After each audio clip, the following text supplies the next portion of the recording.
Hi there again, chaps and chapesses, and welcome to a special edition of PC Engine City. It's coming up to Christmas and the festive mood has descended, so this time I've got a great selection of tunes with one thing in common. They're all from Snow Levels.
That was from Bomberman 94, and you'll be hearing more from Bomberman later on.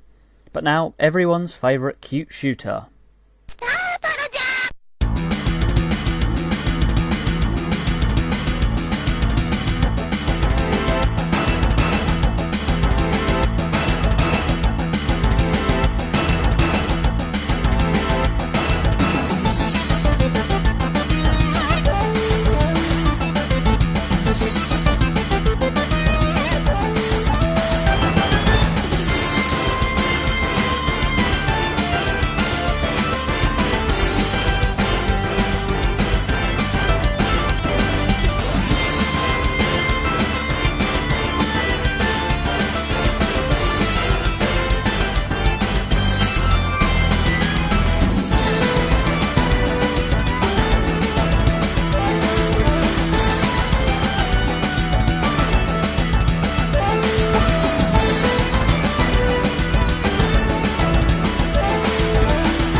The engine had quite a few platformers on it, and one of my favourites was Peach Boy, or Momotaro Katsugeki. Some may have been put off by the overly cute look and the sound of the game, but it was really a well designed and fairly challenging platform game, and certainly worth getting hold of. So if you ever see a copy, snap it up. But before I play the tune, it's time to sit in front of a roaring fire and listen to a little story. Here is the Japanese folk tale that is The Legend of the Peach Boy. Many hundreds of years ago there lived an honest woodcutter and his wife. One fine morning the old man went off to the hills with a billhook, yes, that's bill hook, to gather a faggot of sticks. Yeah, that's faggot. While his wife went down to the river to wash the dirty clothes. Exactly how they got dirty or what type of filth was encrusted upon them, the story doesn't tell. When she came to the river, she saw a large peach floating down the stream and carried it home with her, thinking to give it to her husband to eat when he came back. Which, to be honest, strikes me as being a little dubious. I mean, after all, here darling, eat this peach. Oh, where did you get such a fruit? It was floating down the stream, which was running brown with the dirt off your clothes. Thanks, wife, I think. Anyway, the old man came down from the hills and his wife set the peach before him. But suddenly, it split in two, and a little baby emerged from within. The old couple took the baby and raised it as their own, calling it Momotaro, or Peach Boy. Now Peach Boy grew up strong and brave, and at last one day he said to his old foster parents, "I'm going to the Ogre's Island to carry off the riches that they have stored up there. Pray then, make me some millet dumplings for my journey." Sounds tasty. So the old folks gave him some millet and promptly shoved him out of the door, no doubt thankful that they won't have to be supporting him for a while. It's probably costing them a fortune in food and never paid his rent, and he wouldn't clean his room when they asked him to, and when they were younger they never had it this easy, damn it. As Peach Boy continued on his journey, he met up with a gibbering monkey, a pheasant and a dog, each of which he bribed with millet dumplings to join him in his quest. When they got to the Ogre's Island eventually, the pheasant flew over the castle gate and the monkey clambered over the castle wall, while Peach Boy, leading the dog, forced in the gate and got into the castle. Then they did battle with the ogres and put them to flight and took their king prisoner. The ogres bowed before him and brought him their treasures. There were caps and coats made their wearers invisible, jewels which governed the ebb and flow of the tide, coral, musk, emeralds, amber and tortoiseshell, besides gold and silver. All these were laid before Momotaro. So Peach Boy went home laden with riches, and his foster parents lived in peace and plenty for the remainder of their lives. So, a fairly simple little story, but it's made Hudson Soft a fortune.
Now, what's an episode of PC Engine City without Ys? I'll tell you what, just not right, that's what. The track coming up is from the snowy bit in Ys 4, an area that I spent so much time levelling up in that it's burned permanently into my brain.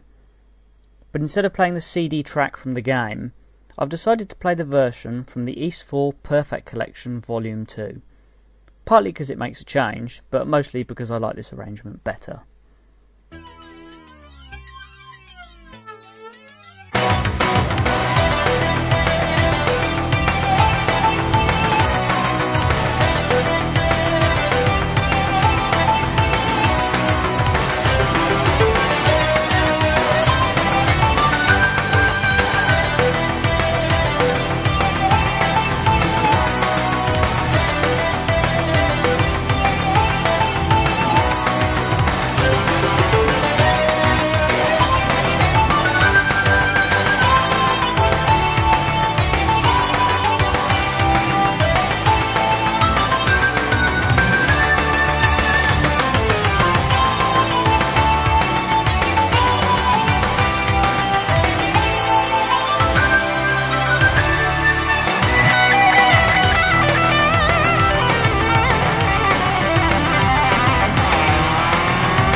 Another game previously featured on the show is Jackie Chan. Like any good platformer, it has a snow level, and it was quite pretty with lots of little flakes and things floating out of the sky. Ah.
Telenet were never a great company, but to give them credit, they supported the CD system with all their heart, and it probably wouldn't have been the same without them.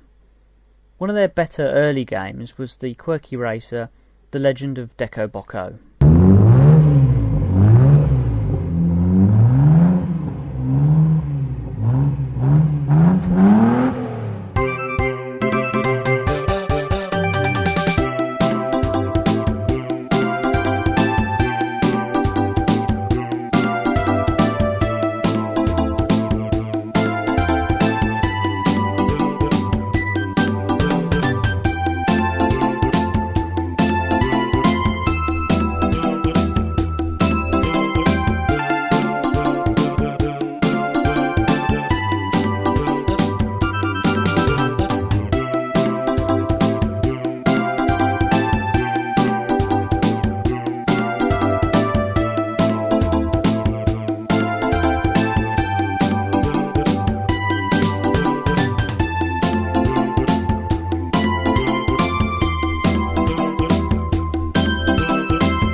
As promised, back we go to Bomberman. Bomberman 93 in this case, which stood out in the series due to, well, I lie really, they're all pretty much the same.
Well, as I seem to have played another track from a Bomberman game, I see no good reason not to play something more from Ys. After all, it's Christmas and I just feel like indulging myself. So, The Ice Ridge of Noltia from Ys 2 it is.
Wonder Boy 3 Monster Lair is a damn fine game, and I love the CD arrangements of the arcade tracks. So, sit back, pour yourself a glass of sherry, and get into the Christmas spirit. Always drink in moderation. See ya!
pcengine.co.uk.